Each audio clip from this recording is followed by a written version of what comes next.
Ikiwa ni siku nyingine tena, wana michezo tunakutana hapa Mpenja TV kwa ajili ya kuzungumza michezo. Na leo nazungumza michezo hapa na miongoni mwa wachambuzi nguli wa kongwe na mashuhuri kweli kweli. Sitakwenda kumtambulisha mpaka nikupe habari njema kwanza za White Skim Wallput kutoka Magic Builders. White Skim Wallput ni bora sana kwenye ukuta wako. Kwa nini nakwambia hivi? Kwa sababu ni skimu ambayo ukipaka kwenye ukuta wako hauwezi kuliwa na zile fungus wala kubanduka kwa namna yoyote ile, na utadumu ukuta kwa muda mrefu ukiwa na ubora ule ule ambao umeutengeneza. White Skim Wallput wanapatikana karibu mikoa yote hapa Tanzania, hakikisha unaitumia. Lakini pia Mandasi Store kwa ajili ya kupata simu ya mkopo. Hivi sasa ukihitaji kupata simu ya mkopo ya uhakika, nenda kwenye maduka ya Mandasi Store ambayo yanapatikana mikoa yote Tanzania. Ili upate simu kwenye maduka ya Mandasi Store, nenda na vitu vya aina mbili. Moja ni kitambulisho, aidha kitambulisho cha kupiga kura, kitambulisho cha NIDA ama taifa, lakini pia leseni ya gari, na namba 2 ni pesa kidogo kama kianzio. Mimi naitwa Latifa Anafi, nyuma ya kamera hapo ni Ulivin Trend. Mpenja TV tunazungumza michezo. Nilikuambia sifa zake, ni mchambuzi mashuhuri. Niko naye hapa Dominic Salamba. Kwa muda mrefu kweli hatujapata nafasi ya kuzungumza naye ndani ya Mpenja TV. Kiongozi, habari? Mimi niko vizuri, za kwako? Mimi niko vizuri, sijui wewe. Namshukuru Mungu, karibuni sana. Nikikwambia heri ya mwaka mpya sasa hivi itapendeza au imeshapita muda mrefu? Hapana, kwa sababu tulionana tokea mwaka jana nafikiri mwanzoni.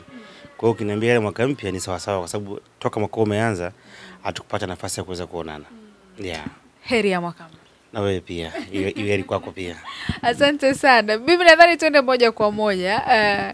Yako mengi yametokea hapa katikati, lakini kubwa zaidi ni haya yanayoendelea kuhusiana na dabi ya Kariakoo tarehe 8 ambayo ilibidi uchezwe. Mchezo haukuchezwa, sababu mbalimbali, bodi ya ligi wakitoa taarifa, lakini hivi sasa ni uwepo wa taarifa za klabu ya Yanga kwenda kuishitaki bodi ya ligi, lakini pia TFF kuhusiana tu na kutaka alama 3, huku bodi ya ligi ikiendelea na msimamo wao ule ule kwamba watapanga tarehe nyingine ya dabi hiyo kuchezwa. Ukiwa kama mdau mkubwa sana wa soka, unalipi la kuzungumza kuhusiana na haya ambayo yanaendelea kwenye mitandao ya kijamii, kwenye vijiwe mbalimbali kuhusiana na dabi kugailishwa, lakini pia bodi wakitangaza kwamba watakuja kupanga tarehe mpya?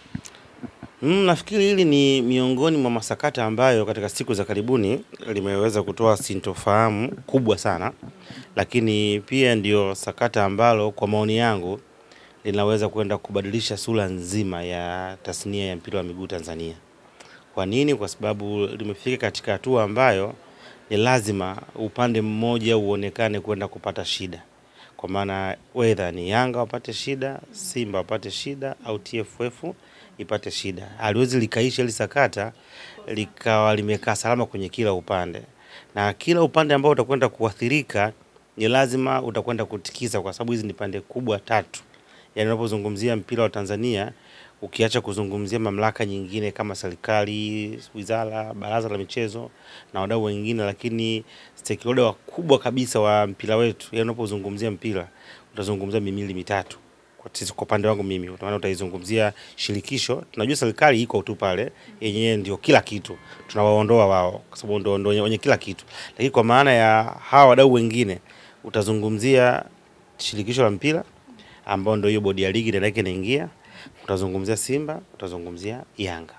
Kwa hawa ndio wamekuwa ni mafiga matatu ambayo yanafanya kwa sehemu kubwa mpira wetu kuweza kusogea na kuwa hapa ulipo. Kwa hiyo hii sakata ambayo limetokea ni kwenda kugusa hizi engo zote 3. Kwa nini? Kwa sababu nafikiri shida ipo, ya msingi ipo, na shida ipo kwa sababu ya mazingira ambayo yalikuwa yametokea siku moja kabla mchezo kuweza kuchezwa, lakini na siku ya mchezo maamuzi ambayo Simba walikuwa wameyaweka kama mapendekezo, lakini baadaye Yanga wakaja waka-insist mechi itaendelea kuwepo. Baadaye wakaja wakatoka taarifa kutoka bodi ya ligi kwamba mechi tena hakuna, na baadaye Yanga tena wakaja waka-insist mechi itakiwa ichezwe, na wakafika kiwanjani na walifanya zile hatua zingine pamoja kutokuwa na wale officials, na baadaye wakaona haitoshi, wakaandika barua ya kutaka kuweza kupewa haki yao, wakiamini kwamba ni mchakato mzima kuanzia wa Simba kulalamika mpaka bodi ya ligi kuweza kujibu na kuahirisha haukuwa katika mwenendo wa kikanuni na haukuwa katika hali ya usawa ambao wao kwao wampata damaged. Kwa hiyo shida ilianzia pale. Na baada ya hapo nadhani tukaona, ingawaje jana nilisikia wakikanusha, lakini kimsingi ile barua walijibu. Walijibu bodi ya ligi barua kwa Yanga, na Yanga wakaona haitoshi na wakaamua kuandika barua kupeleka CAS. Na ni kweli Yanga wameenda CAS. Yaani sio kitu cha kuzungumza, wameenda CAS, washafanya malipo na rufaa yao imefika na imeweza kupokelewa. Kwa hiyo manangu nini ni kwamba hapa palikofikia, maana yake ni kwamba sio tena sehemu ya kwenda kuona pengine yale mambo yetu. Jue uko nyuma tulikuwa tuna tamaduni kwamba kuna wakati tuna skip kidogo kanuni na sheria, tunaingia kwenye maridhiano na makubaliano, busara zile.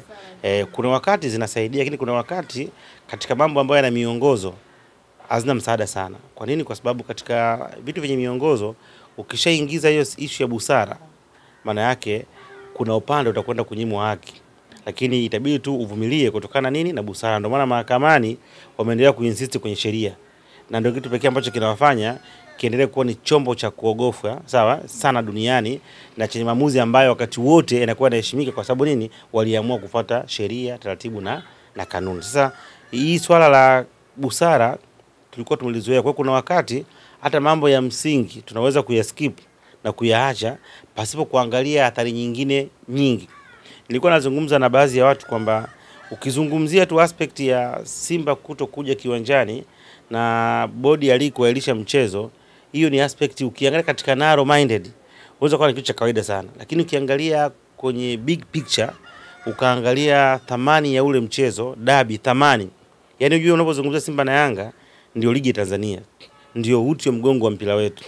Kwa siku za karibuni imekuwa ni miongoni mwa ligi, yani mwa mechi ambayo ina mvuto mkubwa barani Afrika. Mimi na rafiki zangu wengine wako Burkina Faso, wako Ivory Coast, walinipigia simu waandishi na watu wengine, watu wakuulizia na kuaje. Kwa hiyo ni mechi ambayo imeshika. Na kwa nini? Kwa sababu nchi nyingi za Afrika zilishapoteza utamaduni. Tulishaingia kwenye ukoloni mambo leo. Watu wengi wakawa hawathamini tena mipira ya Afrika.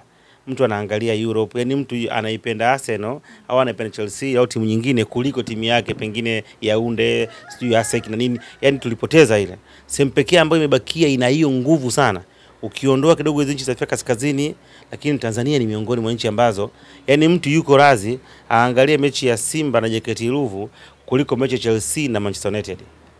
Yani ukiweka bandamiza viwili watu watajia huku. Ni timu ambazo zimechukua mapenzi makubwa. Sasa hiyo character ndio inafanya watu wengi waweze kupendezwa na ushindani ule wa hiyo dabi. Lakini pia ndio dabi pekee ambayo watu wanazomeana na kucharuana, uwezi kuona ugomvi. Yani watu wanapakiana kwenye pikipiki, mmoja Simba mmoja Yanga, wanakaa sehemu moja. Yani imekuwa ni kitu ambacho ni cha tofauti. Wakati sehemu nyingine ukishasikia Zamalek na Almasi au na Ali ni vita kabisa. Yani hata njia za kuingia kiwanjani ampiti njia moja. Yani katika ile mageti yani uruhusiwi, yani ni tofauti, yani ni uwasiwe hilo. Kwa hiyo ni mchezo ambao ulikuwa una maana kubwa sana kuliko kile ambacho kiliweza kufanyika. Sawa? Na ukiangalia pia changamoto nyingine ambayo ilikuja kutokea, hakuna kanuni ambayo inazungumzia kwamba kwa sababu hizi ambazo zimetolewa basi zinatosha kuweza kuahirisha mchezo. Uzuri kanuni zipo na tunazisoma kila siku. Kuna sababu za msingi ambazo zimeweza kuahirishwa kwamba kwa sababu hizi unaweza kuahirisha mchezo. Na hata ukizisikia huwezi kushangaa. Tulishuhudia juzi hapa Dodoma Jiji wanatokea Mtwara, Lindi wakapata ajali, walikuwa mechi na Simba, ilibidi yailishwe. Huwezi kukataza sasa. Watu washaumia, wanafanyaje? Yakitokea maafa, kuna magonjwa, tetemeko la ardhi, tishio la kiusalama. Hasa hapa kwenye tishio la kiusalama ndipo watu hata kama iwe sema kujifichia. Tishio la kiusalama haliwezi kutangazwa na shirikisho au na bodi ya ligi. Tukio la kiusalama hiyo ni issue ya kinchi. Ndio maana hizi mechi, kabla hizi mechi unaweza kuona kamanda wa kanda maalum wanaweza kutoka wakazungumza kwamba mazingira yamekaa vipi, kuna usalama, watu waende viwanjani, au ndio wenye mamlaka au ndio wenye dola ambao wana investigations za kutosha kuweza kujua mazingira, kama kuna vitu vimetegwa, kama kuna mabomu, they know it kwa sababu hao ndio taaluma yao. Kwa hiyo ndio wanaweza kutoa taarifa zozote zinazohusiana. Ni kama leo yatokee majanga na maafa, inaruhusiwa kutangaza na ofisi ya waziri mkuu ambaye ni waziri mkuu mwenyewe ndio mwenye mandate ya kuweza kuzungumza kwamba hili jambo liko ni janga au kuna shida gani. Kwa hiyo nafikiri hatukupata taarifa kutoka kwenye vyombo ambavyo vinahusika, kwa maana kama ni kanda maalum au whatever. Kwa hiyo sababu zilikuwa zimetolewa, pengine zilikuwa zina mashiko, lakini hazikulipotiwa kwa ukubwa ambao ungeweza kujustify na kuweza kuahirisha mechi kuweza kuahirishwa. Unaelewa sijui? Baadaye inakuja kutoka taarifa ya kuahirisha mechi, still bado pamoja na kuweza kuona kwamba kwa baadhi ya maandiko yao walisema kwamba hawakuahirisha mechi kwa influence ya Simba. Lakini ukiangalia Simba ndio sosi wa hili jambo, ni Simba ndio sosi ambaye ameanzisha. Kwa hiyo unapoahirisha umaanisha kwa baadhi zipi?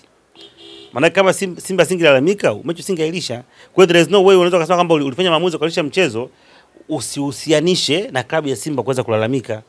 Ukiangalia yale ambayo ilizungumzika na tena ikawa yana shida, unakiri kwamba kuna maeneo Simba hawakufuata utaratibu. Ambao kufuata utaratibu pengine kulichangia kutokea hicho ambacho kimefanya nini? Kimetokea kwa maana hizo rabsha. Alafu unakuja tena unalisha mchezo. Kwa hiyo nafikiri kitu ambacho kilikuwa kina ukakasi, ila kwa sababu mimi kwa mawazo yangu nafikiri tulishazoea kwamba watu watapiga kelele siku 2-3, tutakaa mezani tutaitana, zitakaa busara, tutaendelea. Hiyo ndio changamoto. Kwa hiyo haya yanayoendelea kwenda kasi nyingine kimsingi hawakujiandaa nayo. Na hiyo ndio itakwenda kutuletea sura nyingine mpya ambayo binafsi nafikiri itakwenda kubadilisha, itakwenda kuumiza, lakini mwisho wa siku inaweza kwenda kutusaidia tuende kwenye mstari ulionyooka, kwa sababu ligi na timu 16. Kwa hiyo kama mnatunga kanuni, as long as nyinyi pale ni wasimamizi na zile kanuni hazitungwi tu zikawekwa pembeni, kama pengine bodi ligi likawa katunga kanuni alafu mnapokosea ndio mnasomewa. Hapana, kila mwanzo wa ligi vinakaa vikao. Na hao timu zote za ligi ni wajumbe wa halali, na hata huyo mwenyekiti wa bodi sawa ya ligi anatoka kwenye vilabu, ndio maana sheria. Kwa hiyo zile manaki wanapewa, wanazipitia wote na kuzipitisha kanuni. Kwa hiyo yoyote aliyepitisha maana yake ameweza kuona haya ambaye ameandikwa humu ninaweza kuyatimiza kwa 100%. Kwa hiyo yaende. Hasa why kitokea issue pengine ya Yanga kuadhibiwa aweze kukunyanga pointi iwe ngumu au Simba? Je, ingetokea kwa JKT? Ingetokea kwa timu nyingine yoyote, nini kingetokea? Kwa binafsi nafikiri ni yale kufanya vitu kwa mazoea wakati mwingine na kuskip taratibu ndiko ambako kutufikisha hapa, na nafikiri itakwenda kuwa kutoa mwanzo mpya wa mpira wetu wewe katika mwendo mzuri au mwendo tofauti. Na pengine pia maoni yako ni yapi? Ni busara kwenda kasi au ilipaswa tu pengine yaishe kama vile ambavyo bodi ya ligi wameamua kwamba watapanga ratiba ya mchezo huo na mchezo uchezwe? Mimi nafikiri kwa hapa tulikofikia kwa sasa ni vyema kanuni zikafuatwa. Unajua tunautaka mpira, kuna jitihada nyingi zinafanyika za kuwezesha kwamba mpira unasogea mbele, miundombinu. Leo tunaweza kuona leo makampuni mengi yanakuja kuwekeza. Niliona barua ambayo aliandika Azam Media, Azam uliiona, walilalamika ingawaje waliongea katika lugha ya upole, lakini ukiangalia walikwazika kwa sababu wameingia gharama kubwa kuandaa mechi ya Simba na Yanga. Sio kitu kirahisi brother. Kuona zile media tour zile, kuona matangazo, mlipia matangazo mbalimbali, kedi unofungua, unaona hamna kipengele sio, ile ni pesa. Lakini pia kufanya branding, sawa, gari liko kiwanjani lishafunga mitambo, unaajiri wafanyakazi wa muda, unalipa nini, vyote hivi ni pesa. Na mtu anawekeza akijua kwamba kuna litani, sio anaweka tu hela, anajua kama anaweka hela. Haya, leo umewaambia watu walipie kingamuzi shilingi 28,000, kuna mechi kubwa, kuna mtu aangalia kabisa sehemu nyingine analipia hiyo pesa kwenda kuangalia ule mchezo tu, 28,000 analipia kwa mwezi mzima kwa mchezo huu mmoja, afa amelipia leo mechi hakuna. Kesho uone kama huyu umemwharibia sehemu ya biashara. Kesho mtu mwingine kumwambia kuna mechi, assurance itakuwa kiasi gani? Atajua, unajua baadaye atabia ndio yale tu, unaweza kulipia 28,000 na tena kesho tena mechi yenyewe ikaahirishwa. Kwa hiyo nafikiri ifike hatua, mimi ninachotaka mimi binafsi kama maoni yangu, sio kwa nia mbaya, kanuni zifuatwe. Aliyetakiwa kupata haki apate, na mwenye kuadhibiwa adhibiwe, ili baadaye tuweze kukaa kwenye mstari unyooka. Mimi nikushukuru sana Dominic Salama. Nadhani umeongea kwa uzuri. Nashukuru sana. Nikushukuru sana. Karibu tena. Mwanamichezo huyu ni Dominic Salamba, amezungumza hapa maoni yake kuhusiana na sakata zima la dabi ya Kariakoo kupelekwa mbele, huku yeye akitaka mamlaka kufuata sheria namna ambavyo zinahitaji. Mimi siongezi neno. Naitwa Latifa Anafi, nyuma ya kamera hapo ni Ulvin Trend. Mpenja TV tunazungumza michezo, tunapewa nguvu kubwa kwa udhamini wa GSM Water. Hivi sasa ukifika muda wa kufuturu ule, basi hakikisha unakata kiu kwa kutumia maji hayo ya GSM ambayo yanapatikana karibu madukani kote hivi sasa. Lakini pia Paxi Transportation Service PTS kwa ajili ya kusafirisha mizigo yako kutoka Dar kwenda Mwanza, Dar, Dodoma na sehemu yoyote ile ya Tanzania ambayo unataka kusafirisha mzigo wao. Fika ofisini kwao Kariakoo, lakini pia Mwenge pale karibu kabisa na stendi ya mabasi ya pale Mwenge na Shekilango. Fika hapo ili usafirisha mizigo kutumia PTS na mzigo wako ufike